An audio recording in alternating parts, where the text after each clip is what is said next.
கர்த்தருடைய நாமத்திற்கு மகிமை உண்டாவதாக. மீண்டும் உங்களை சந்திப்பதில் மகிழ்ச்சி அடைகிறேன். முகமுகமாய் சந்திக்க கர்த்தர் சீக்கிரம் நமக்கு கிருபை தருவார். நாம் அறிந்த ஒரு பகுதியிலிருந்து நாம் தியானிக்க இருக்கிறோம். ஆதியாகமம் 18ஆம் அதிகாரம் 32ஆம் வசனம். ஆபிரகாம் சர்வ வல்லமையுள்ள கர்த்தரை நோக்கி, இந்த ஒரு விசை மாத்திரம் நான் பேசுகிறேன். இந்த ஒரு விசை மாத்திரம், just once or once more, once again, இந்த ஒரு விசை மாத்திரம் உம்மோடு நான் பேச துணிகிறேன் என்று சொல்லி பேசுகிறான். ஆதியாகமம் அதில் ஜெபங்களுக்கு, தொடர் ஜெபங்களுக்கு, பரிந்து பேசுகிற ஒரு ஜெபத்திற்கு உதாரணமாக இந்த பகுதி காணப்படுகிறது. நியாயாதிபதிகள் 6ஆம் அதிகாரம், நாம் அறிந்த ஒரு பகுதி. நியாயாதிபதிகள் 6ஆம் அதிகாரம் 39வது வசனத்திலே, கிதியோன் என்ற தேவனுடைய மனிதன் சர்வ வல்லமையுள்ள ஆண்டவரை நோக்கி, இன்னும் ஒரு விசை மட்டும் என்று அவன் கேட்பதை பார்க்கிறோம். ஏற்கனவே ஒரு முறை நான் உம்மை சோதித்தேன், உம்முடைய வல்லமையை அறிந்து கொண்டேன். ஆனால் இன்னும் ஒரு விசை மாத்திரம் எனக்கு இடம் கொடும் என்று கேட்கிறான்.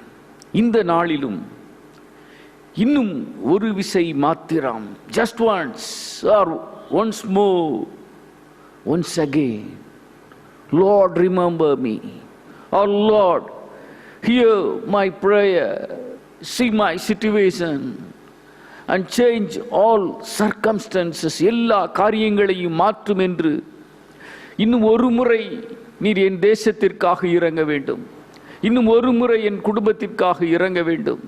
இன்னும் ஒரு முறை என் பிள்ளைகளுக்காக இறங்க வேண்டும் என்று கேட்கும் நாட்களில் வந்திருக்கிறோம். நாம் இந்த வார்த்தைகளை உபயோகப்படுத்துகிறோம் வாழ்க்கையிலே. ஆனால் எந்த சூழ்நிலைகளில் நாம் உபயோகப்படுத்துகிறோம், யாரை பார்த்து உபயோகப்படுத்துகிறோம் என்று நீங்கள் நேரம் கிடைக்கும்போது யோசியுங்கள். நம்முடைய குடும்பத்தில் இதை நாம் பயன்படுத்துகிறோம், நாம் வேலை பார்க்கிற ஸ்தலங்களிலே பயன்படுத்துகிறோம். சோதனைகள் பெருகும்போது, ஆபத்து கிட்டி இருக்கும்போது, சகாயர் இல்லாதது போல காணப்படும் போது இந்த வார்த்தைகளை நாம் பயன்படுத்துகிறோம். ஆனால் இன்று வேதத்தில் இருந்து சில பகுதிகளை பார்க்க கர்த்தர் நமக்கு கிருபை தருவாராக. ஆதியாகமம் 18ஆம் அதிகாரம் 32ஆம் வசனத்திலே,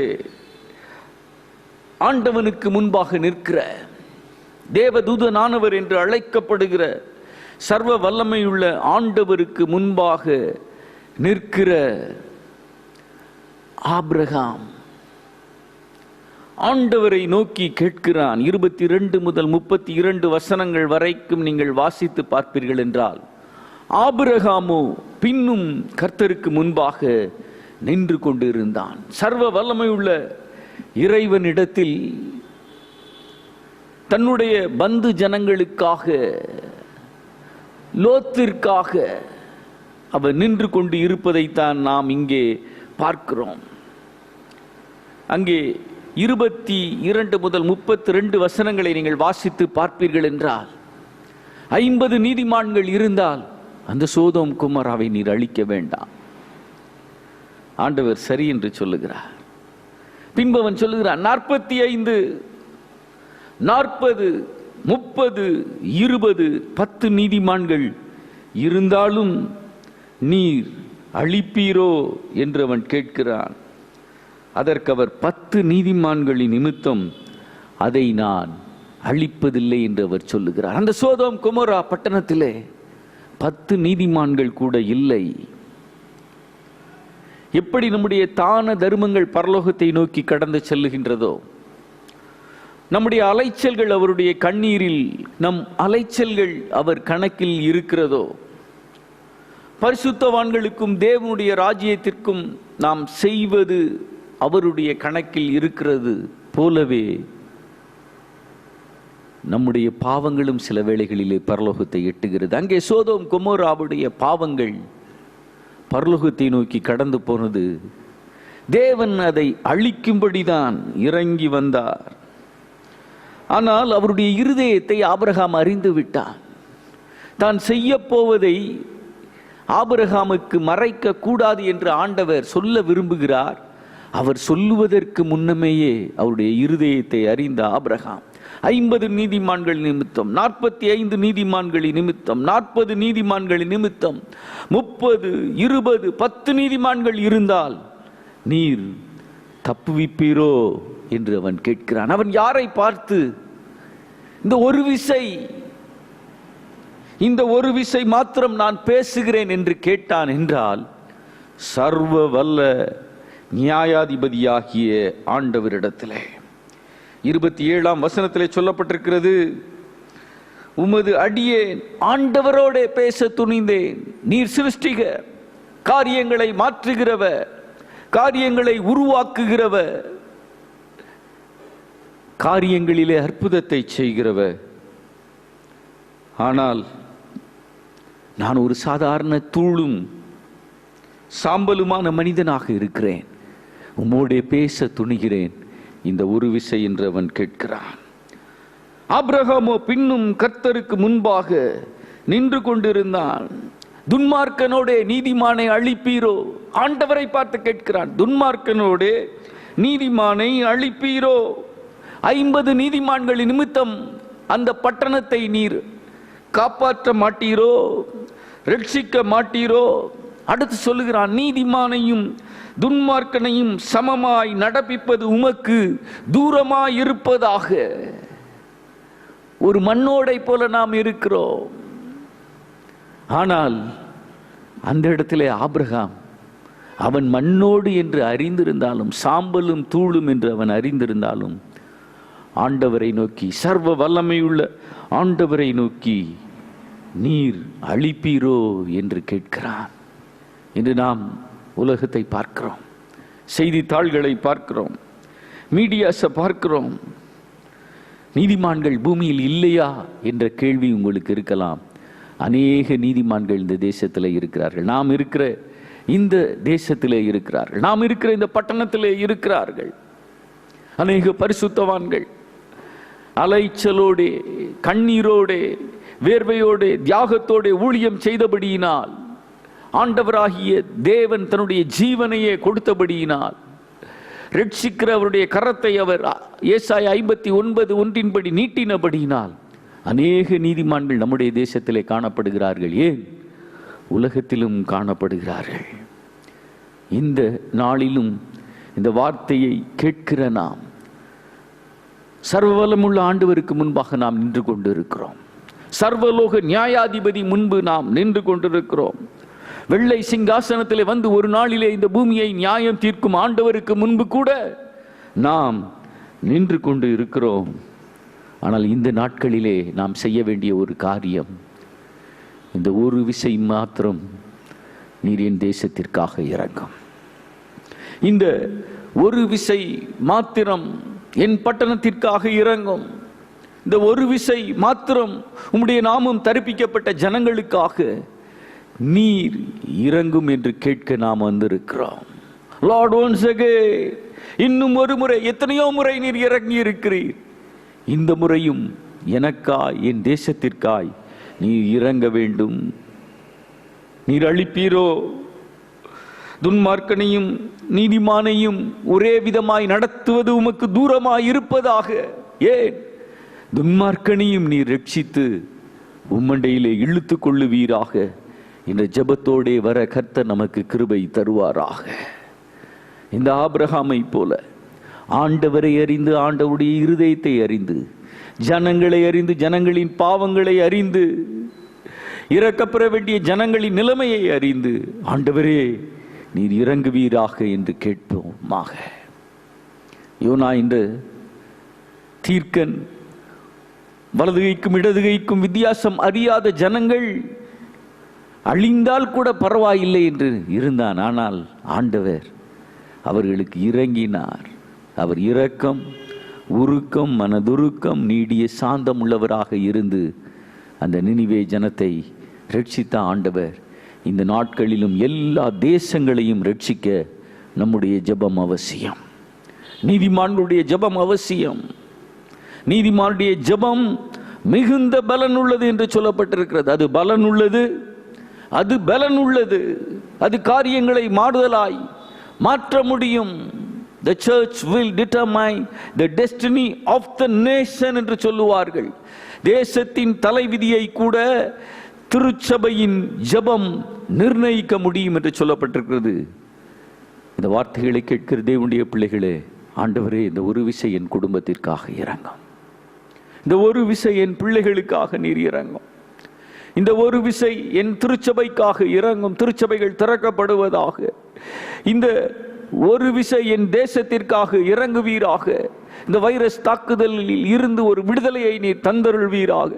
இந்த ஒரு விசை நீர் ஆசியா, அமெரிக்கா, ஆப்பிரிக்கா, ஐரோப்பா, ஆஸ்திரேலியா கண்டங்களுக்கு நீர் இறங்குவீராக என்று நீங்கள் ஜெபிக்கும்படி கர்த்தர் உங்களை அழைக்கிறார்.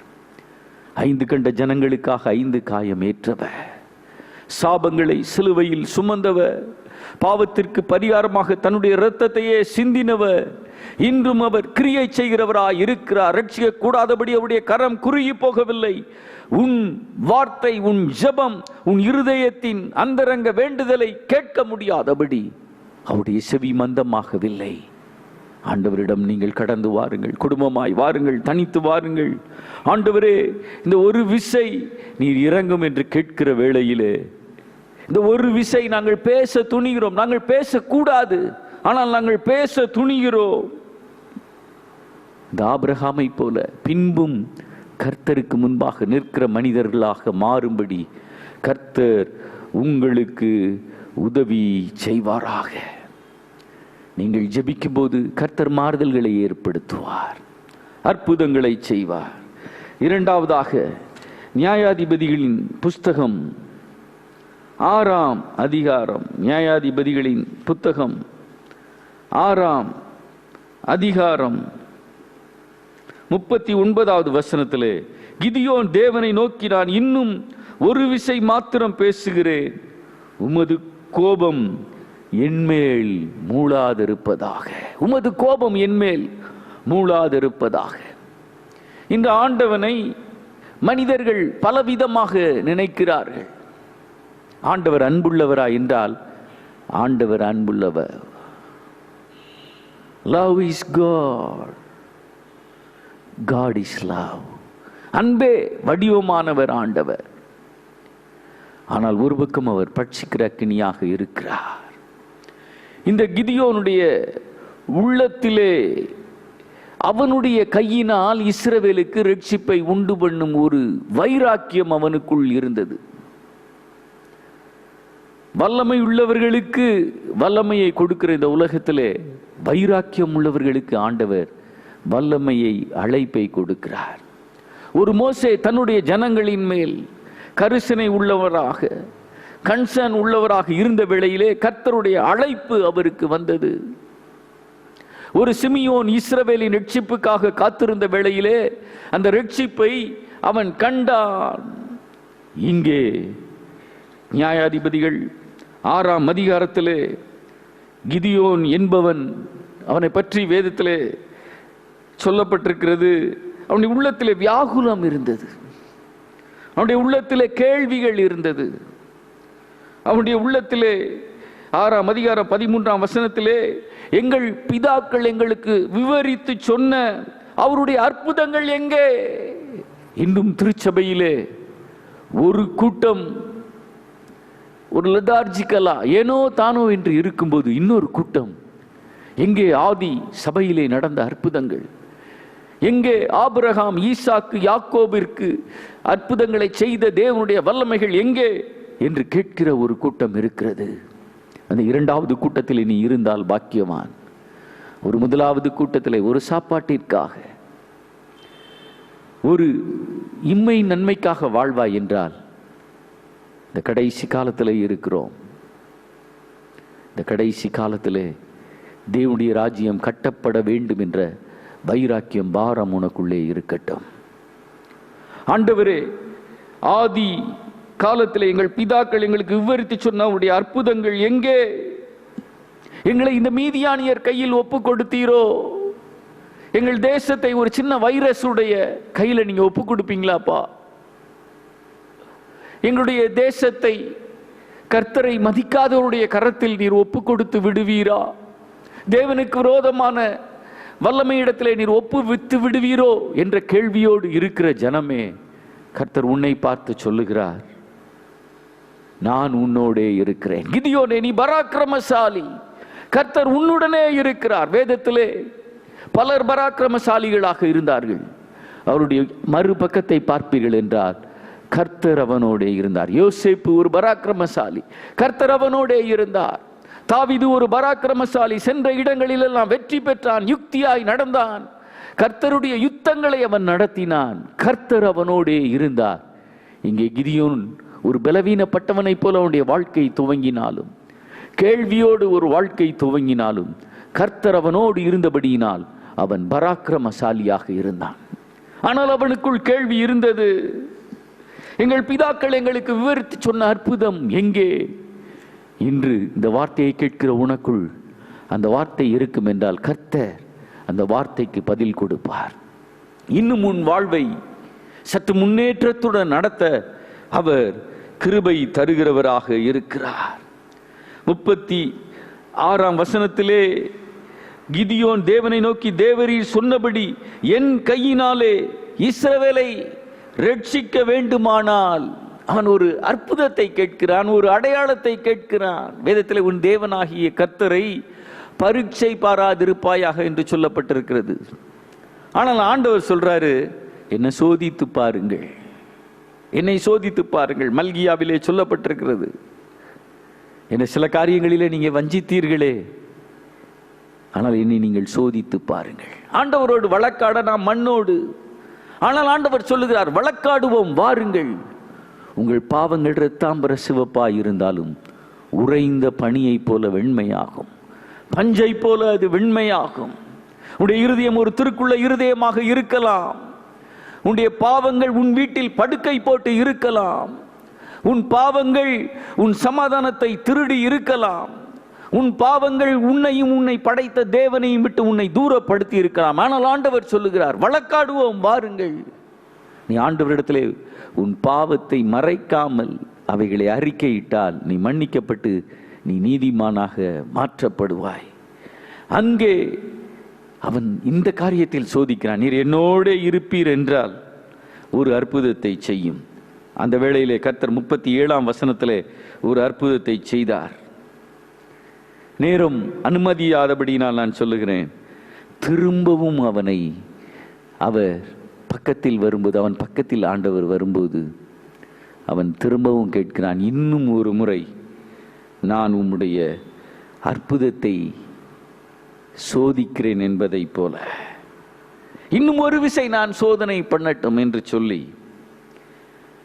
இன்று உங்களுடைய வாழ்க்கையிலே 40ஆம் வசனத்தை பாருங்கள். தேவன் அன்று ராத்திரியிலே அவன் எதிர்பார்த்த அற்புதத்தை செய்து, தேவன் உயிருள்ளவர், தேவன் முழு உலகத்தையும் ஆளுகிறவர், தேவனை தேடுகிறவர்களுக்கு, தேவனுக்காக வைராக்கியம் உள்ளவர்களுக்காக தேவன் இறங்கி அற்புதம் செய்கிறவர், எல்லாவற்றுக்கும் மேலாக அவன் கைகளினாலே இஸ்ரவேலை ரட்சிக்கப் போகிறேன் என்பதை இந்த இடத்துல விளங்க பண்ணினார். ஆண்டவர் தான் ரட்சிக்க வேண்டும். அவனோடு 32,000 பேர் அதன் பின்பு வந்தார்கள் என்று சொல்லப்பட்டிருக்கிறது. அவர்களை கொண்டு அவர் ரட்சிப்பை கொடுத்திருக்கலாம். ஆனால் ஆண்டவர் தன்னுடைய ரட்சிப்பின் கரத்தை கிதியோனுடைய கரத்தின் மூலமாக ஒரு 300 பேரை அவனுக்கு உதவியாக கொடுத்து அங்கே அற்புதத்தை செய்ததை நாம் பார்க்கிறோம். அதற்கு முன்பு அவர் செய்த காரியம், அந்த தோல் மேல் பனி பெய்தது. ஒரு வேளையிலே பூமி முழுவதும் பனி. ஆனால் அடுத்தவன் கேட்கிறான், இந்த தோளின் மேல் பனி பெய்திருக்க வேண்டும். அவன் கேட்டதை கர்த்தர் கொடுத்தார். பெற்றுக்கொள்வோம் என்ற விசுவாசத்தோடு நீ கேட்கும்போது நீ பெற்றுக்கொள்ளுவாய். பனியை மட்டும் பொழிகிறவர் அல்ல, அவர் அக்கினியையும் போடுகிறவர். லூக்கா 12ஆம் அதிகாரம் 49வது வசனத்திலே அக்கினியை போட வந்தேன், அந்த அக்கினி இப்பொழுதே பற்றி எரிகிறது என்று சொல்லுகிறார். இந்த உலகத்திலே பாவங்கள் பகிஷ்கரிக்கப்பட வேண்டும் என்றால் தேவனுடைய அக்கினி இறங்கியே ஆக வேண்டும். நம்முடைய பலி, நம்முடைய வாழ்வு அங்கீகரிக்கப்பட வேண்டும் என்றால் தேவனுடைய அக்கினி எரிந்து வானத்திலிருந்து நம்முடைய வாழ்வின் காரியங்கள் அங்கீகரிக்கப்படவும் தேவனுடைய அக்கினி நமக்கு உதவி செய்ய வேண்டும்.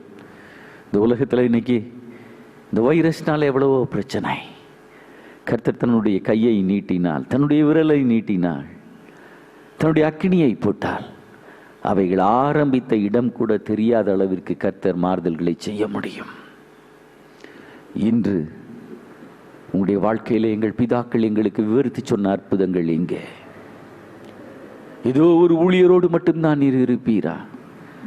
இல்லை என்றால் எங்கள் சபையின் போதகர் மூலமாக மட்டும்தான் நீர் அற்புதத்தை செய்ய முடியுமா என்று கேட்பாய் என்றால், ஆண்டவர் உன்னை பார்த்து சொல்றாரு, நீ வைராக்கியத்தோடு இருப்பாய் என்றால், ஒரு கிதியோனை போல நீ இருப்பாய் என்றால், ஒரு மோசையை போல இருப்பாய் என்றால், ஒரு ஆபிரகாமை போல இருப்பாய் என்றால், உன்னோடு நான் இருப்பதை இந்த உலகம் அறியும் என்று ஆண்டவர் சொன்னார். யோசுவாவிடத்திலே ஆண்டவர் வருகிறார். மோசேயை ஜனங்கள் நம்பினார்கள். மோசேயை தங்களுக்கு தலைவர்களாக ஒரு பக்கம் ஏற்றுக்கொண்டார்கள். ஆனால் தேவனுடைய ஆலயத்தில் இருந்த ஒரு வாலிபனாகிய யோசுவாவை அவர்கள் அங்கீகரித்தார்களா என்று தெரியவில்லை. அப்பொழுது ஆண்டவர் இறங்கி வந்தார். மோசேயோடு இருந்ததை போல யோசுவாவாகிய உன்னோடும் நான் இருப்பதை இந்த உலகம் அறிய வேண்டும் என்று சொல்லி அவர் அற்புதங்களை செய்தார். யோர்தானை பின்னிட்டு திரும்பும்படி செய்தார்.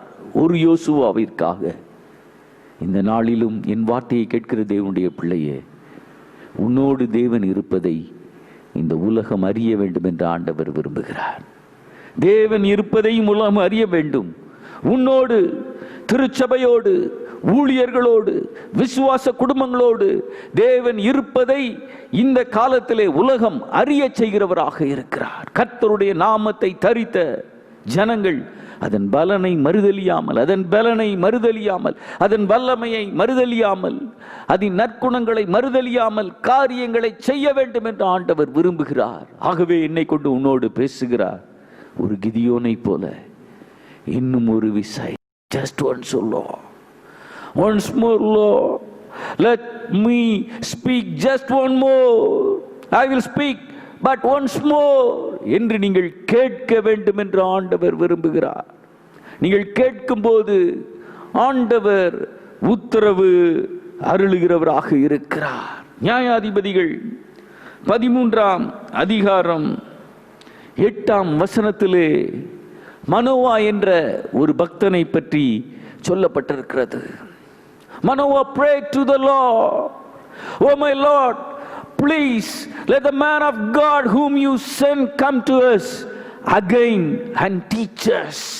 ஒரு விசை கூட உம்மால் அனுப்பப்பட்ட உம்முடைய வார்த்தையுள்ள தேவனுடைய தூதனானவர் எங்களுக்கு போதிப்பாராக. இன்று நாம் தேவனுடைய போதனையை விரும்புகிறோமா? தேவனுடைய போதனையை கேட்கிறோமா? தாயுடைய போதகத்தை கேட்கிறோமா? உன் தந்தையுடைய போதகத்தை நீ கேட்கிறாயா? இல்லை என்றால் உன் திருச்சபையின் போதகருடைய வார்த்தைகளை நீ கேட்கிறாயா? கேட்பாய் என்றால் நீ பாக்கியவானாயிருப்பாய். உன் தாயின் போதகத்தை தள்ளிவிடாதே, தேவனுடைய போதகத்தையும் மறந்து விடாதே. இந்த மனோவா உடைய வயதான காலத்திலே கர்த்தர் அவனுக்கு ஒரு வாக்குத்தத்தத்தை கொடுக்கிறார். உனக்கு ஒரு கற்ப பிறப்பு. அவன் தான் சாம்சன். நீங்க பைபிளை நீங்க பார்த்தீங்க அப்படின்னா தெரியும். அப்போ அதற்கு அவன் பொருளாதார உதவிகளை கேட்கவில்லை. நீங்கள் கவனித்து பார்ப்பீர்கள் என்றால் அந்த பிள்ளையை உமக்காக வளர்க்க, அந்த பிள்ளையை வளர்க்கக்கூடிய ஞானத்தை, அந்த பிள்ளையை நசரேயனாகிய வளர்க்க எனக்கு கிருபை தாரும், இல்லை என்றால் போதகத்தை தாரும் என்று அவர்கள் கேட்டார்கள். யாத்ராகமம் 2ஆம் அதிகாரம் 9ஆம் வசனத்திலே சொல்லப்பட்டிருக்கிறது, இந்த பிள்ளையை எனக்காக வளர்த்திடு. மோசே அழகுள்ளவன் தான், ஆனால் அவன் தேவனுக்கு வேண்டும். இந்த மோசே ஒரு லேவி கோத்திரத்தில் பிறந்தவன் தான், ஆனால் அது ஆண்டவருக்கு வேண்டும். இந்த மோசே நைல் நதியில் அமிழ்த்தப்பட்டு கொலை செய்யப்பட வேண்டியவன் தான், ஆனால் அந்த மோசே தேவனுக்கு வேண்டும், ஆண்டவனுக்கு வேண்டும். அந்த மோசே அழிக்கப்படத்தக்கவன் தான், ஆனால் ஆண்டவருக்காக அவன் பயன்பட வேண்டும் என்று ஆண்டவர் அந்த 2ஆம் அதிகாரம் 9ஆம் வசனத்தில் இந்த பிள்ளையை எனக்காக வளர்த்திடு என்று சொல்லுகிறார். இன்று நீங்கள் உங்கள் பிள்ளைக்காக ஆண்டவரிடத்தில் ஒரு விசை எதையெல்லாம் கேட்டிருக்கிறீங்க? இல்லை என்றால் பல விசை எதை கேட்டீர்கள்? எல்கேஜி அட்மிஷனை கேட்டவங்க உண்டு, எனக்கு தெரியும். அதுக்காக ஊரை விட்டு ஊர் போனவங்க உண்டு, அது தெரியும், ஒரு எல்கேஜி அட்மிஷனுக்காக. ஆனால் அந்த பிள்ளையுடைய ஆத்துமா அதை காட்டிலும் விலையேற பெற்றதல்லவா? அதற்காக நீங்கள் என்ன கேட்டிருக்கிறீர்கள்? இன்னைக்கு ஒரு பிள்ளைய அமைதியாக மாற்றணும்னா ஒரு மொபைல் ஃபோனில் ஒரு ரைம் ஆன் பண்ணி கொடுத்துட்டு நம்ம போயிடுறோம். அந்த பிள்ளை மொபைல் ஃபோனுக்கு அடிக்ட் ஆகி விடுகிறது, கேட்ஜெட்ஸ்க்கு அடிக்ட் ஆகி விடுகிறது. ஆனால் ஆண்டவரிடத்திலே நாம் பலனை கேட்கிறோமா? 147ஆம் சங்கீதம் 13ஆம் வசனத்திலே அவர் உன் தாழ்பாள்களை பலப்படுத்தி, அவர் உன் தாழ்பாள்களை பலப்படுத்தி உன்னிடத்திலே உள்ள பிள்ளைகளை ஆசீர்வதிக்கிறார். அவர் மதில்களை எடுப்பிக்கிறார், பிரமாணங்களை வெகு தூரம் பரவும்படி செய்கிறார். ஆனால் உங்கள் குடும்பத்தை கட்டுவதில், உங்கள் பிள்ளைகளை கட்டுவதில் ஒரு விசை எனக்கு இறங்கும் என்று நீங்கள் கேட்டிருக்கிறீர்களா? கேட்டிருந்தால் நீங்கள் பாக்கியவான்கள். இல்லை என்றால் இந்த நாளில் தானே நீங்கள் கேளுங்கள். ஆண்டவரே, எங்கள் குடும்பத்தின் தாழ்பாள்களை நீர் பலப்படுத்தும், என்னிடத்தில் உள்ள என் பிள்ளைகளை நீர் ஆசீர்வதியும், கர்த்தருடைய போதகத்திலே வளர்க்க நீர் எங்களுக்கு பலன் தாரும், கிருபை தாரும் என்று கேளுங்கள். இன்னைக்கு எதையோ கற்றுத்தர விரும்புகிறோம். ஒரு நார்மல் மேத்ஸ், அதில் நல்லா ஒரு குழந்தை இருந்துச்சுன்னா அதுக்கு ஒரு அபாக்கஸ் ட்ரைனிங், இன்னும் அது முன்னேறணும்னு விரும்புகிறோம். நல்லது தான், ஆனால் அபாக்கஸை காட்டிலும் ரட்சிப்பு நல்லது. என் பிள்ளை டான்ஸ் ஆடும், ஆர்கன் வாசிக்கும், ஆர்கன் வாசிக்கிறது நல்லது தான். ஆனால் அந்த ஆர்கனை காட்டிலும், அதை வாசிப்பதை காட்டிலும் கர்த்தருடைய வேதத்தின் மகத்துவங்களை அறிந்து கொள்ள அந்த பிள்ளைகளுக்கு கற்றுத்தந்தால் நல்லது. நீதிமொழிகள் 14ஆம் அதிகாரம் 1ஆம் வசனம் சொல்லப்பட்டிருக்கிறது, புத்தியுள்ள ஸ்திரீ தன் வீட்டை கட்டுகிறாள். 24ஆம் அதிகாரத்தையும் நீங்கள் வாசித்து பாருங்கள். எப்படி வீட்டை கட்டுவது, எப்படி கர்த்தருக்காக காரியங்களை செய்வது. Father and mother must have the conscience to brought their children to the Lord. அவங்களை ஆண்டவர் அண்டையிலே கொண்டு போய் வளர்ப்பதிலே, ஆண்டவரை நோக்கி கொண்டு போய் வளர்ப்பதிலே பழகி கொள்ள வேண்டும். இம்மையின் நன்மைகள் அவருக்கு வேண்டும், இம்மையின் படிப்புகள் அவருக்கு வேண்டும், அழகு வேண்டும், யுக்தி வேண்டும், எல்லாம் நல்லதுதான். Wise as serpent, ஒரு வினாவை போல அவர்கள், ஒரு பாம்பை போல அவர்கள், பாம்பை போல வினா உள்ளவர்களாக வளர வேண்டும். ஆனால் புறாவை போல கபடற்றவர்களாகவும் வளர வேண்டும். இந்த உலகத்திலேயும் அவர்கள் வாழ்ந்திருக்க வேண்டும். ஆனால் எல்லாவற்றுக்கும் மேலாக சிங்காசனத்திலே இருக்கிற ஆண்டவர் விரும்புகிறபடி அவர்கள் வாழ வேண்டும் என்றால் இந்த நாட்களிலே பெற்றோர் செய்ய வேண்டிய ஒரு கடமை, ஆண்டவரே இந்த ஒரு விசை. You must pray to the Lord, oh my Lord, teach us. Please let the man of God whom you send come to us again and teach us. உம்முடைய தேவனுடைய மனிதர்கள் என் பிள்ளைகளுக்கு போதிக்கட்டும், உம்முடைய வார்த்தைகள் என் பிள்ளைகளுக்கு போதிக்கட்டும் என்று சொல்லி நீங்கள் காத்திருப்பீர்கள் என்றால் கர்த்தர் உங்களோடே பேசுவார். உங்கள் வாசல்களை அவர் ஆசீர்வதிப்பார், உடைய நிலைகளை அவர் ஆசீர்வதிப்பார், உடைய வீட்டை அவர் ஆசீர்வதிப்பார். அவர் உங்கள் தாழ்பாள்களை, குடும்பத்தின் தாழ்பாள்களை பலப்படுத்தி விக்கினங்கள் வராமல், நஷ்டங்கள் வராமல், ஆன்மீக நஷ்டங்கள் வராமல் உங்கள் பிள்ளைகளை கர்த்தருக்கென்று வளர்க்க கிருபைகளை தருவார். இந்த நாளிலே ஒரு ஆபிரகாமை போல உறவினர்களுக்காக நிற்க பழகிக் கொள்ளுங்கள், தேசத்திற்காக நிற்க பழகிக் கொள்ளுங்கள். ஒரு கிதியோனை போல தேவன் என்னை பயன்படுத்தட்டும், தேவன் என்னோடு இருப்பதை இந்த உலகம் அறிந்து கொள்ளட்டும், என் கையினாலே ரட்சிப்பை இந்த பட்டணத்திலே நீர் உண்டு பண்ணும் என்று காத்திருக்க நீங்கள் பழகிக் கொள்ளுங்கள். யாருடைய ரட்சிப்புக்காகவோ அல்ல, உங்கள் மூலமாக ரட்சிப்பு வர வேண்டும் என்று விரும்புகிறார். நீங்கள் தான் கர்த்தர் கையில் உள்ள புதிதும் கூர்மையுமான பற்கள் உள்ள யந்திரமாக போரடிப்பதற்கு, புதிதும் கூர்மையுமான பற்கள் உள்ள யந்திரமாக மாற வேண்டும் என்று ஆண்டவர் விரும்புகிறார். ஒரு தொற்காலின் ஊசி கூட தேவனுடைய ராஜ்யத்திற்கு உதவியாக இருந்தது. இன்று உங்களுடைய வாழ்க்கை எப்படி? ஒரு தாவீதுடைய கவனிலே உள்ள 5 கற்களும் பிரயோஜனமாய் இருந்தது. அதிலே உள்ள ஒரு கல் ஒரு கோலியாத்தை முறியடித்தது. நம்முடைய வாழ்க்கையிலே கர்த்தர் கொடுத்த திறமைகள் தேவனுக்காக பயன்படுகிறதா, உலகத்திற்காக பயன்படுகிறதா?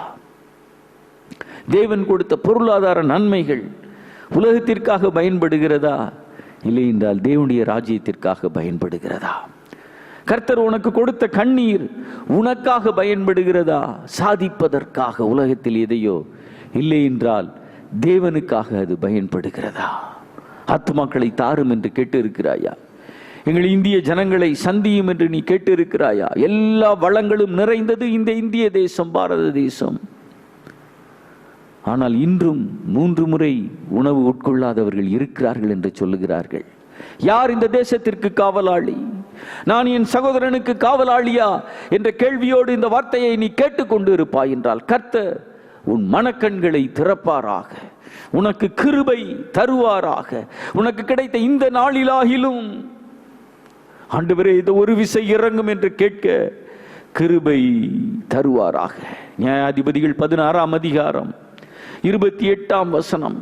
தகப்பன் மனோவாதான் இந்த ஒரு விசை என்று கேட்டது மட்டுமல்ல, அங்கே நாம் பார்க்கிறோம் 16ஆம் அதிகாரம் 28ஆம் வசனம், இந்த ஒரு விசை மாத்திரம் என்னை நினைத்தருளும் என்று சிம்சோன் ஆண்டவரை நோக்கி கேட்கிறார். ஓ Lord God, remember me, I pray, strengthen me, I pray just this once, oh God. நான் அந்த ஒரு முறை கேட்கிறேன். Once again I am asking this prayer from my heart. என்னுடைய இருதயத்தில் இருந்து கேட்கிறேன். இந்த ஒரு விசை, இந்த ஒரு விசை, இந்த ஒரு விசை எனக்கு இறங்கும். என் கண்கள் என் பாவத்தினால் பிடுங்கப்பட்டு விட்டன. என் வாழ்க்கையில் அடிமைத்தனம் என் பாவத்தினால் வந்துவிட்டது. ஆனால் எனக்குள் அழைப்பு இருக்கிறதே, எனக்குள் தேவன் கொடுத்த கிருபை வல்லமை இருக்கிறதே. ஆகவே இந்த ஒரு விசை என்னுடைய ஜீவனுக்கு ஈடாக கூட, உம்முடைய ஜீவனுக்கு ஈடாக லட்சங்களை கேட்கலாம். ஆனால் அங்கே சாம்சன் அவனுடைய ஜீவனுக்கு ஈடாக, அவனுடைய 2 கண்களுக்கு ஈடாக அவன் கேட்கிறான், இந்த பெலிஸ்து ஜனங்களை. இந்த நாட்களிலும் உன்னுடைய வாழ்க்கையிலே பாவங்களினால் ஒரு இருளின் அந்தகார நிலைமைக்குள்ளே வந்திருப்பீர்கள் என்றால், ஆண்டவரே இந்த அந்தகாரத்தில் இருந்து என்னை தூக்கிவிடும் என்று கேளுங்கள். முதலாவது, அந்தகார இருளில் உள்ள ஜனங்கள், மரண இருளின் தேசத்தில் உள்ள ஜனங்களை கூட ஆண்டவர் விடுவிக்கிறவராக இருக்கிறார். மரணத்துக்கு நியமிக்கப்பட்டவர்களையும் கூடுமானால் விடுவி என்று சொல்லி இருக்கிறார். உன் படுக்கையை எடுத்துக்கொண்டு நட என்று சொல்லுவதா, உன் பாவங்கள் மன்னிக்கப்பட்டது என்று சொல்லுவதா, எது எளிது என்று நீங்கள் வேதத்திலே பார்ப்பீர்கள் என்றால் 2 ஆண்டவருக்கு எளிது. படுக்கையையும் அவர் மாற்ற முடியும், பாவத்தையும் அவர் மாற்ற முடியும். இன்னைக்கு படுக்கையை பணம் மாற்றி விடுகிறது.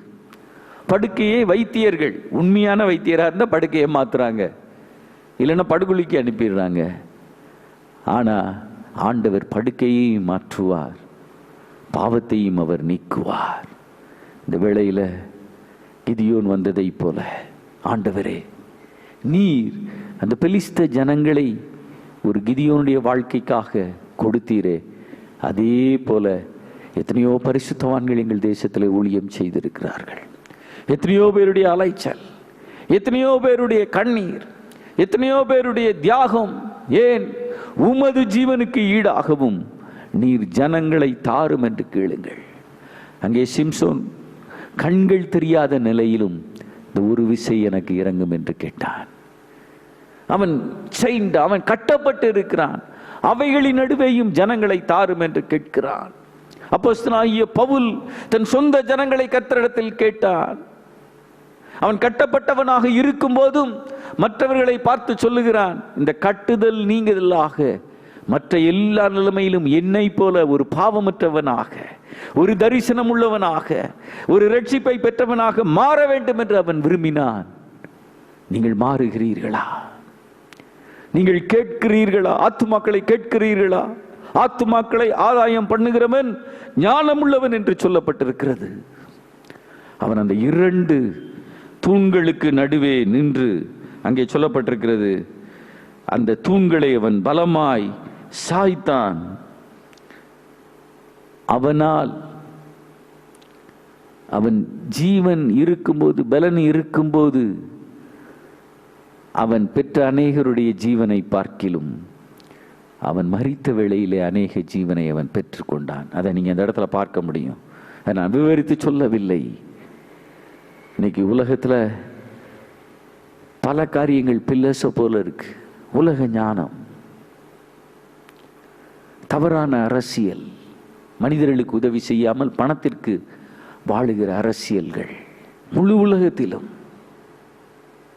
மேலை நாடுகளிலும் கூட லஞ்சம் தலைவிரித்து ஆடுகிறது என்று சொல்லுகிறார்கள். அப்படி என்றால்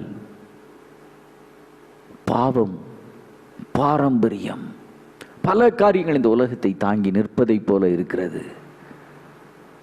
ஆனால் ஒரு சாம்சனை போல, ஒரு சிம்சோனை போல, ஆண்டவரே என்னை இந்த ஒரு விசை நினைத்தருளும். ஓ லார்ட் காட், ரிமெம்பர் மீ, என்னை நீ நினைத்தருளும் என்று நீங்கள் கேட்கும் பொழுது கர்த்தர் உங்களை நினைத்தருள்வார். கர்த்தர் உங்களுக்கு அற்புதத்தை செய்வார். கர்த்தர் ஜனங்களை தருவார். இந்த அடைக்கப்பட்ட நாட்களுக்கு பின்பு உலகம் பொருளாதார வீழ்ச்சியை காத்து எதிர்நோக்கி இருக்கிறது. இல்லை என்றால் வியாதியோடு நீ பழகி கொள்ள வேண்டும் என்று கூட சொல்லுகிறார்கள். ஆனால் கர்த்தருக்கு முன்பாக நிற்கிற ஊழியனாகிய நான் சொல்லுகிறேன், அநேகரை கர்த்தர் கொள்ளை பொருளாக அவர் தருவார். தேவனுடைய ராஜ்யத்தை நோக்கி திரும்புவார்கள். இருளின் வல்லமைக்காக வாழ்ந்தவர்கள், ஒரு சாராயத்தை கூட, ஒரு சுருட்டை கூட கடவுளா மதிக்கிறவர்கள், இந்த வார்த்தையை நல்லா கவனிச்சுக்கோங்க. ஒரு சாராயத்தை படைத்து கடவுளை வழிபடுகிற ஒரு தேசத்திலே நாம் இருக்கிறோம். ஆனால் சாராயம் கடவுள் அல்ல. சாராயம் கடவுளுக்கு காணிக்கை அல்ல. என் இருதயமே காணிக்கையாக கொடுக்கப்பட வேண்டும். என் வாழ்வே காணிக்கையாக கொடுக்கப்பட வேண்டும். பரிசுத்தமானது கர்த்தருடைய ஆலயத்திலே நித்திய நாட்களாக அலங்காரமாக இருக்கிறது என்பதை கண்டுகொள்ளுகிற ஒரு ஜனத்தை நீங்கள் பார்க்க போகிறீர்கள். நீங்கள் செய்ய வேண்டியது, ஆண்டவரே இந்த ஒரு விசை என்னை நினைத்தருளும், இந்த ஒரு விசை நினைத்தருளும். இறுதியாக யூதாவின் புத்தகம், வேதத்தை நீங்கள் வீட்டில் வச்சிருப்பீங்கன்னா அதில் கடைசி புத்தகத்துக்கு முந்தின கடைசி பகுதிகளில் எடுத்து வைத்துக் கொள்ளுங்கள். அங்கே ஒரு வார்த்தை சொல்லப்பட்டிருக்கிறது. யூதா என்ற ஆண்டவராகிய இயேசுவுடைய சகோதரன். ஆண்டவராகிய இயேசு மரியாளுடைய கற்பத்திலே பரிசுத்த ஆவியினாலே உற்பவிக்கப்பட்டு அவர் பிறந்தார். அதன் பின்பு யோசேப்புக்கும் மரியாளுக்கும் அநேக பிள்ளைகள் பிறந்தார்கள். அதிலே ஒருவர் தான் யாக்கோபு, இன்னும் ஒருவர் இந்த யூதா. இந்த யூதா கர்த்தருடைய வார்த்தைகளை எழுதும்போது, ஒரு விசை உங்களுக்கு ஒப்புவிக்கப்பட்ட விசுவாசத்திற்காக நீங்கள் தைரியமாக போராட வேண்டும் என்று உங்களுக்கு எழுதி உணர்த்துவது எனக்கு அவசியமாய் கண்டது. ஒரு முழு பைபிளில் என்ன கண்டென்ட் இருக்கோ அதை சில புத்தகங்களுக்குள்ளே பார்க்க முடியும். அதை ஒரே ஒரு சாப்டரில் பார்க்கணுன்னு அந்த யூதா நிருபத்தில் பார்க்கலாம். இந்த யூதா நிருபத்தை எழுதி வைத்தது யூதா மட்டுமல்ல, பரிசுத்த ஆவியானவரும் இணைந்து எழுதியிருக்கிறார் என்று பார்க்க முடிகிறது. The brother of Jesus, Judah, wrote to exhorting you to contend earnestly for the faith which was once for all delivered to the saints. பரிசுத்தவான்களுக்கு ஒரு விசை ஒப்புவிக்கப்பட்ட அந்த விசுவாசத்திற்காக அவர்கள் போராட வேண்டும் என்று அவர் இதை ரெக்கார்ட் பண்ணி வைத்திருப்பதை நான் பார்க்கிறோம். இந்த புத்தகத்தை நீங்க பார்க்கும்போது அல்ல பாஸ்ட் ஜட்ஜ்மெண்ட், பழைய நியாய தீர்ப்புகள் இதில் எழுதப்பட்டிருக்கிறது. யூதா நிருபத்தில் the characteristics of the holy man, ஒரு பரிசுத்த மனிதனுடைய, இல்லை என்றால் பல பரிசுத்தவான்களுடைய வாழ்க்கை இந்த இடத்துல எழுதப்பட்டிருக்கிறது. then the future judgment, வரப்போகிற நியாய தீர்ப்பு. he defending against false teachers. இன்னைக்கு அநேக அந்தி கிறிஸ்துகள் தோன்றிக் கொண்டிருக்கிற காலத்தில் இருக்கிறோம். இயேசுவை மறுதலிக்கிறார்கள், கிருபையை மறுதலிக்கிறார்கள், பரிசுத்தத்தை மறுதலிக்கிறார்கள், ஜெபத்தை மறுதலிக்கிறார்கள், உண்மையான ஊழியர்களை மறுதலிக்கிறார்கள், பொய்யான தீர்க்க தரிசனங்களை அணைத்துக் கொள்ளுகிறார்கள், மாயையான ஊழியங்களுக்கு பின் செல்லுகிறார்கள். But he wrote the duty of a Christian. ஒரு பரிசுத்தவான், ஒரு கிறிஸ்தவனுடைய காரியங்கள் எப்படி இருக்க வேண்டும் என்று சொல்லி இந்த இடத்துல எழுதியிருக்கிறார். அவருக்குள் இருந்த ஒரு காரியம், இந்த ஜனங்கள் தங்களுக்கு ஒப்பு கொடுக்கப்பட்ட ஒரு விசை ஒப்பு கொடுக்கப்பட்ட விசுவாசத்திற்காக போராட வேண்டும் என்று அவர் விரும்பினார். அப்போஸ்தலனாகிய பவுல் 2 தீமோத்தேயு 4:7 நல்ல போராட்டத்தை போராடினேன், விசுவாசத்தை காத்துக்கொண்டேன்.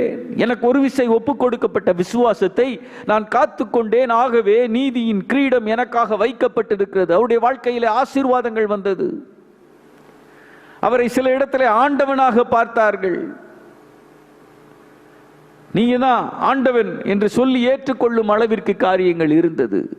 ஆனால் பல வேளைகளில் அவர் தாக்கப்பட்டார், பல பிரச்சனைகளினூடே வந்தார். ஆனால் விசுவாசத்தை அவர் விட்டு கொடுக்கவில்லை. அவருக்கு என்ன ஆசை அப்படின்னா இயேசுவை பார்க்கணும். அவருக்கு என்ன ஆசைனா இயேசுவோட இருக்கணும். ஆனால் இன்னொரு ஆசை என்னன்னா, அந்த நான் காணப்போகிற இயேசுவை, நான் தொட்டு பார்க்க போகிற இயேசுவை இவர்களும் கண்டுகொள்ள வேண்டும், இந்த திருச்சபை கண்டுகொள்ள வேண்டும். இந்த திருச்சபையின் மூலமாகத்தான், கர்த்தருடைய சரீரமாகிய சபை மூலம்தான் எல்லா காரியங்களும் செய்யப்படும் என்று அறிந்திருந்தபடியினாலே அதற்காக அவன் நான் இன்னும் சில காலம் இந்த பூமியிலே வாழட்டும் என்ற ஒரு நிலைமையோடு வாழ்ந்தான். பரலோகத்தில் இருப்பதுதான் அவனுடைய ஆசை. ஆனால் ஜனங்கள் பரிசுத்தமாக வேண்டும், தேவனை தரிசிக்க வேண்டும், தேவனுடைய ஜனங்களாக இருக்க வேண்டும், அதற்காக திருச்சபைகள் கட்டப்பட வேண்டும். ஆகவே அவன் திருச்சபைகளுக்கு தன்னுடைய நிருபங்களை எழுதுகிறவனாக, திருச்சபைக்காக தன்னை செலவு பண்ணினவனாக இருந்தான். அதோடு அவன் ஒரு நல்ல போராட்டத்தை போராடினான்.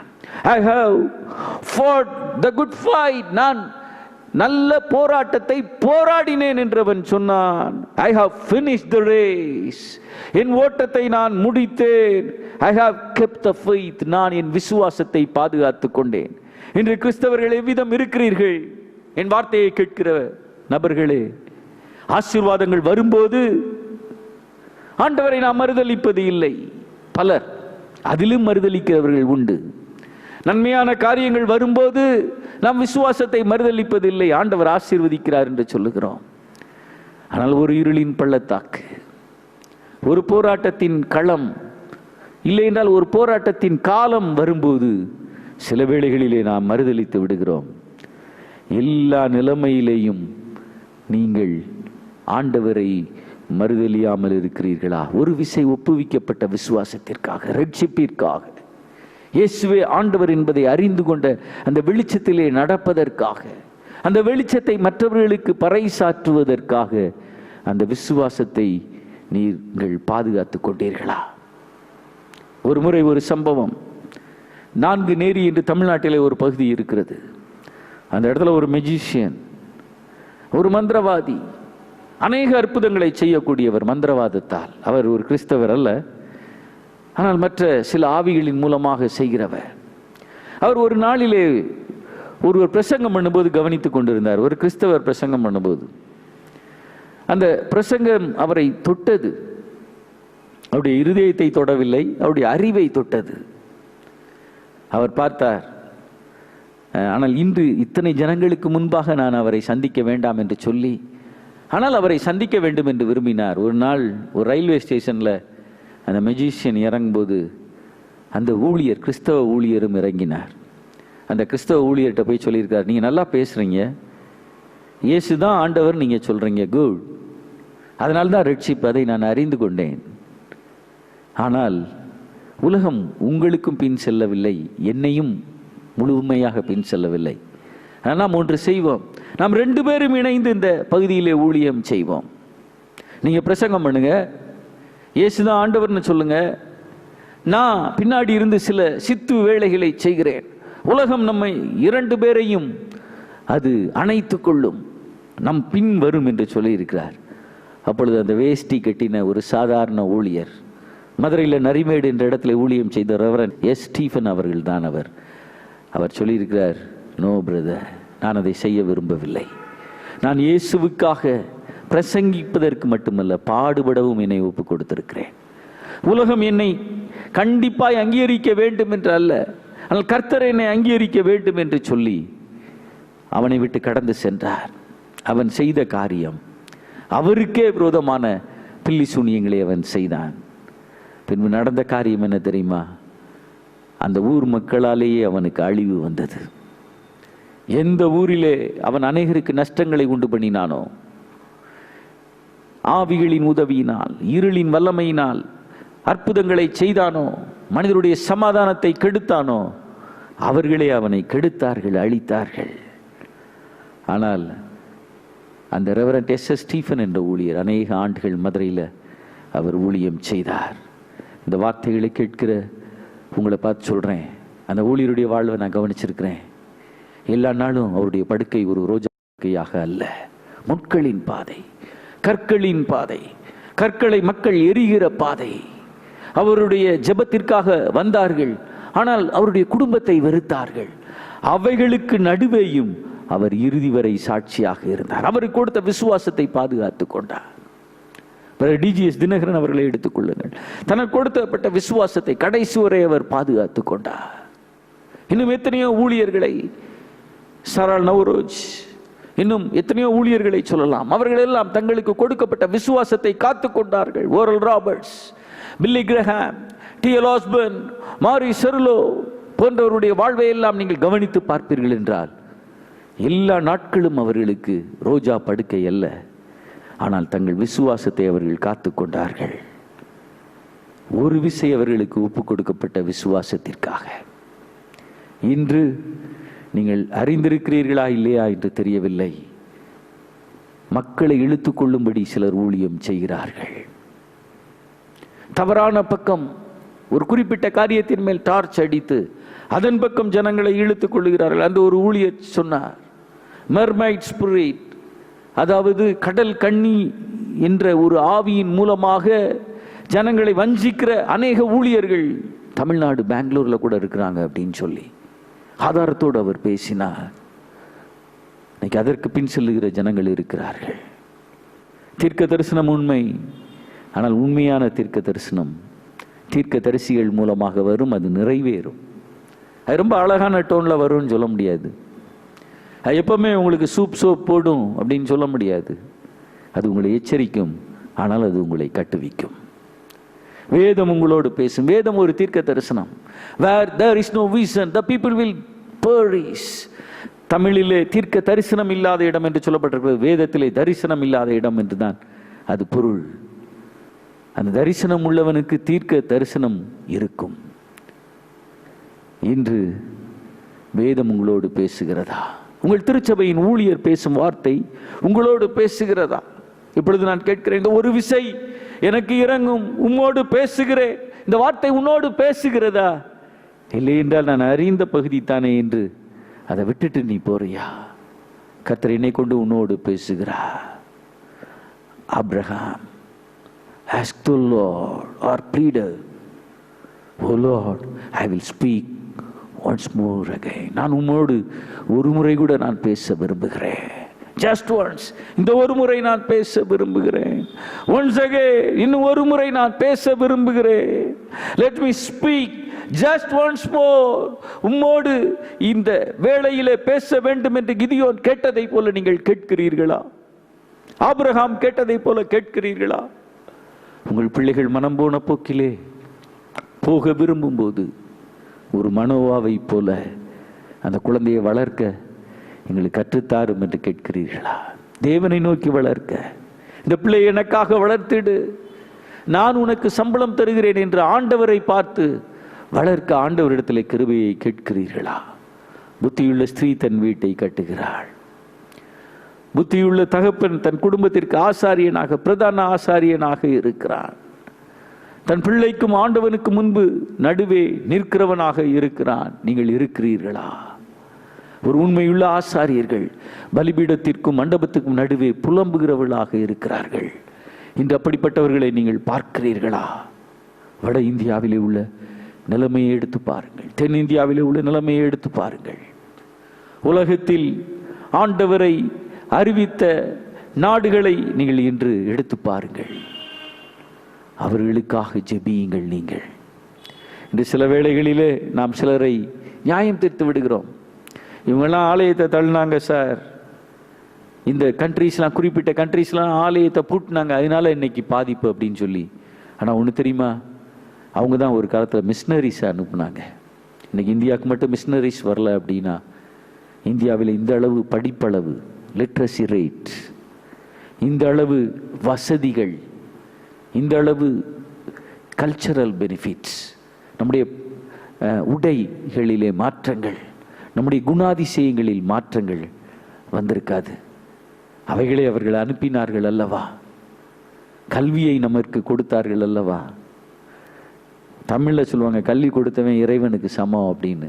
நான் சொல்கிறேன், அவங்ககிட்ட இறைவன் இருந்தபடினால்தான் நமக்கு கல்வியை கொடுத்தாங்க, ஹாஸ்பிட்டலை கட்டு வைத்தாங்க, லெப்ரசி மிஷன்ஸை ஏற்படுத்தினாங்க. இன்னைக்கு நான் உங்களை பார்த்து சொல்கிறேன், இந்த ஒரு விசை நான் இந்த தேசத்துக்கு பிரயோஜனமாக இருக்கட்டும், நான் ஜெபிக்கட்டும் என்று நீங்கள் ஜெபியுங்கள். கர்த்தர் அற்புதத்தை செய்வார். அப்படியே எழுமி நின்று நாம் ஜெபிப்போம். எங்களை அளவில்லாமல் நேசிக்கிற எங்கள் நல்ல தகப்பனே, இன்னும் ஒரு விசை மாத்திரம், இன்னும் ஒரு விசை, இன்னும் உம்முடைய போதனையை கேட்க எங்கள் செவிகள் ஒரு விசை விருத்த சேதனம் பண்ணப்படுதல். இன்னும் ஒரு விசை எங்களை நினைத்தருளும். ஒரு கிதியோன் கேட்டதை போல, ஒரு சிம்சோன் கேட்டதை போல நாங்கள் கேட்கிறோம். யூதா அந்த நிருபத்தை எழுதுகிற வேளையிலே பரிசுத்தவான்களுக்கு ஒரு விசை ஒப்புவிக்கப்பட்ட விசுவாசத்திற்காக நீங்கள் போராட வேண்டும் என்று சொன்னீரே, அப்படி நாங்கள் போராட எங்களை நாங்கள் ஒப்பு கொடுக்கிறோம் ஐயா. அப்படி நாங்கள் ஜெபங்களில் போராட, விசுவாசத்தை காத்துக்கொள்ள போராட, லஞ்சம் கொடுக்காமல் உண்மையா இருந்து போராட, அதே போல தேசத்தின் ஆசீர்வாதத்திற்காக உண்மையா இருந்து போராட கர்த்தர் நீர் கிருபை செய்வீராக. எங்கள் கரங்களை உயர்த்தி ஜெபிக்கிறோம். எங்கள் பாரத தேசத்தை ஆசீர்வதியும், குறிப்பா எங்கள் தமிழ்நாட்டை நீர் ஆசீர்வதியும் ஐயா. அதே போல முழு உலகத்தை உம்முடைய கரத்தில் ஒப்பு கொடுக்கிறோம். அமெரிக்காவை உம்முடைய கரத்தில் ஒப்பு கொடுக்கிறோம். இங்கிலாண்டை உம்முடைய கரத்தில் ஒப்பு கொடுக்கிறோம். இந்த ஜார்ஜ் ஃப்ளையர் அவருடைய மரணத்தினால் அமெரிக்காவிலே ஏற்படுகிற கலவரத்தை பார்க்கிறீரே, அந்த தேசத்தை உம்முடைய கரத்தில் ஒப்பு கொடுக்கிறோம். இங்கிலாண்டை உம்முடைய கரத்தில் ஒப்பு கொடுக்கிறோம். இத்தாலியை உம்முடைய கரத்தில் ஒப்பு கொடுக்கிறோம். ஸ்பெயினை உம்முடைய கரத்தில் ஒப்பு கொடுக்கிறோம். ரஷ்யா, சைனாவை உம்முடைய கரத்தில் ஒப்பு கொடுக்கிறோம். சிங்கப்பூர், மலேசியா, இந்தோனேசியா, தாய்லாண்டை உம்முடைய கரத்தில் ஒப்பு கொடுக்கிறோம். ஆஸ்திரேலியா உம்முடைய கரத்தில் கொடுக்கிறோம் ஐயா. இவைகளை எல்லாம் கர்த்தர் ஆசீர்வதிப்பீராக. இதில் உள்ள ஒவ்வொரு சிறு குழந்தைகள், முதியவர்கள் மேல் கர்த்தருடைய பாதுகாவல் இருப்பதாக. இங்கிலாண்டை நாங்கள் ஒரு முறை நினைவு கூறுகிறோம் ஐயா. இன்று அவர்கள் வேதத்தை மறந்தாலும் ஒரு நாளிலே இந்த வேதத்தை எங்களுக்கு தந்தவர்கள் ஐயா.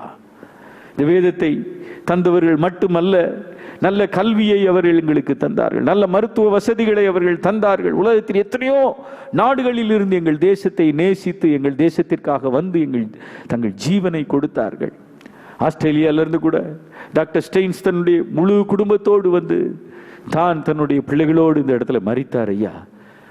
அவர்களை எல்லாம் நினைவு கூறுகிறோம். ஒரு யோசேப்பி நிமித்தம் போத்திபாருடைய அரண்மனையை ஆசீர்வதிக்க உம்மால் முடியும் என்றால், இந்த வேளையிலே இவர்கள் நிமித்தம் நாங்கள் சொல்லுகிற இந்த தேசங்களிலே விடுதலை உண்டாகட்டும், அற்புதம் உண்டாகட்டும், ஆசீர்வாதம் உண்டாகட்டும், மறுமலர்ச்சி உண்டாகட்டும். இந்த ஒரு விசை என்னை நினையும் ஐயா. ஹல்லேலூயா. அப்படியே ஒரு கரத்தை மார்பில் வைத்துக்கொண்டு ஒரு கரத்தை உயர்த்தி, ஆண்டவரே இந்த ஒரு விசை என்னை நினைவு கூறும். இந்த ஒரு விசை என் குடும்பத்தை நீ நினைவு கூறும். இந்த ஒரு விசை என் திருச்சபையை நீ நினைவு கூறும்.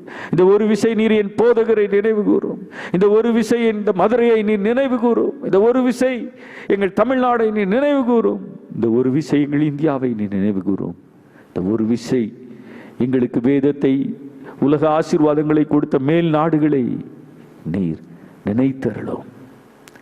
Remember them, O Lord. அவர்களை நினைவு கூர்த்தருளும். அவர்களை விடுவித்தருளும். அற்புதங்களை காணும்படி கர்த்தர் கிருபை செய்யும். இன்னும் நாங்கள் பல விஷயம் உம்முடைய பாதத்திலே வந்து பணிந்து கொள்ள நீர் எங்களுக்கு கிருபை தாரும். நீர் எங்களோடு இருப்பதை இந்த உலகம் அறியும்படி உதவி செய்யும். எங்களை கொண்டு இந்த தேசத்தை இரட்சித்தருளும். ஹல்லேலூயா. யோசுவாவோடு கர்த்தர் இருந்ததை உலகம் காணும்படி கிருபை செய்த ஆண்டவர், திருச்சபையோடு நீர் இருக்கிறீர் என்பதை காணும்படி இந்த உலகத்திற்கு நீர் பறைசாற்றும். எங்களை தாழ்த்தி ஒப்புக் கொடுக்கிறோம். இயேசுவின் மூலம் கேட்கிறோம் எங்கள் நல்ல பிதாவே. ஆமென், ஆமென். நம்முடைய கர்த்தராகிய இயேசு கிறிஸ்துவுடைய கிருபையும், பிதாவாகிய தேவனுடைய அன்பும், பரிசுத்த ஆவியானுடைய ஐக்கியமும் வழி நடத்துதலும் நம் அனைவரோடும் இன்றும் என்றும் சதா காலங்களிலும் இருப்பதாக. ஆமென். என் ஆத்துமாவே கர்த்தரை ஸ்தோத்திரி, என் முழு உளமே அவருடைய பரிசுத்த நாமத்தை ஸ்தோத்திரி. என் ஆத்துமாவே கர்த்தரை ஸ்தோத்திரி, அவர் செய்த சகல உபகாரங்களையும் மறவாதே. Amen, amen. God bless you. தொடர்ந்து இந்த செய்திகள் உங்களை நோக்கி வரும்படி நீங்கள் ஜெபியுங்கள். அதே வேளையில் ஆலயம் திறக்கப்பட ஆயத்தமாக இருக்கிறது. அதற்கேற்ற சட்டங்கள் பிறப்பிக்கப்படும்படி நீங்கள் ஜெபியுங்கள். மற்ற அறிவிப்புகளை நீங்கள் கீழ்காணும் எண்களில் மூலம் நீங்கள் தெரிந்து கொள்ளுங்கள். சந்தேகங்கள் இருக்குமென்றால் வாட்ஸ்அப், இல்லை என்றால் உங்களுடைய கால், உங்களுடைய சாதாரண லேண்ட்லைன் மூலம் நீங்கள் எங்களோடு தொடர்பு கொண்டு, மொபைல் மூலம் தொடர்பு கொண்டு காரியங்களை விசாரித்து கொள்ளலாம். வருகிற காலங்களில் கர்த்தர் உங்களை நினைவு கூர்ந்து உங்களை கட்டி எழுப்புவார், உங்களை ஆசீர்வதிப்பார், பிரயோஜனமுள்ளவர்களாக மாற்றுவார். நீங்கள் ஆசீர்வாதம் பெறுகிறவர்களாக மட்டுமல்ல, நீங்கள் ஆசீர்வாதத்தின் வாய்க்காலாகவும் மாறும்படி கர்த்தர் உங்களுக்கு கிருபை செய்வாராக. God bless you. God bless you.